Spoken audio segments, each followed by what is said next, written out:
बच्चों JEE main 2024 के लिए एक बहुत ही इंपॉर्टेंट स्टेटमेंट मैं देने वाला हूं और उसका ध्यान रखना, स्कोर को अभी भी काफी बढ़ा सकता है। देखो केमिस्ट्री के अंदर अगर आप चाहते हो कि आपका स्कोर काफी बूस्ट हो जाए तो केमिस्ट्री में कई सारे क्वेश्चन जो है ना रेगुलरली फैक्ट बेस्ड आ रहे हैं। जैसे कि आपसे किस तरह के सवाल पूछ रहा है, आपसे पूछ रहा है लसाइन टेस्ट जो है वो किसके लिए यूज होता है, जैसे कि नाइट्रोजन सल्फर और कौन से एलिमेंट्स के लिए यूज होता है, डिटेक्शन के लिए यूज होता है, कहाँ यूज होता है।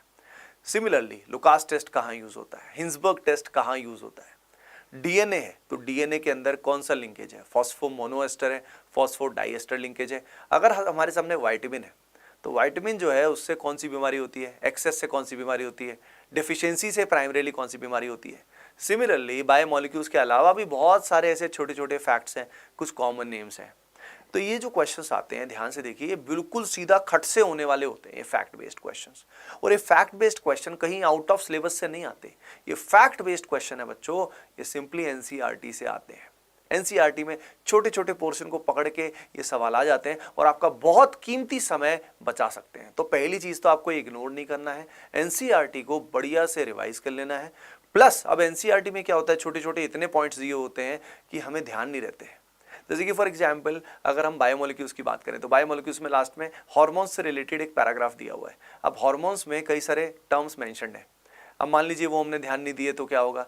तो एक और चीज आपको जरूर कर लेनी है, वो एनसीईआरटी के अलावा जो भी अभी जेईई मेन 2024 के फैक्ट बेस्ड क्वेश्चन है, 23 के फैक्ट बेस्ड क्वेश्चंस हैं, उन सारे कम से कम एक साल पहले के फैक्ट बेस्ड क्वेश्चंस को एक साथ कर लीजिएगा। जो जो इंपॉर्टेंट फैक्ट्स हैं, जैसे कि जेल्डाल मेथड कहाँ यूज होता है, ड्यूमास मेथड कहाँ यूज होता है, कौन से एलिमेंट के लिए यूज होता है, इस तरह के बिल्कुल डायरेक्ट बेसिक पप्पू सवाल आ जाते हैं बेटा।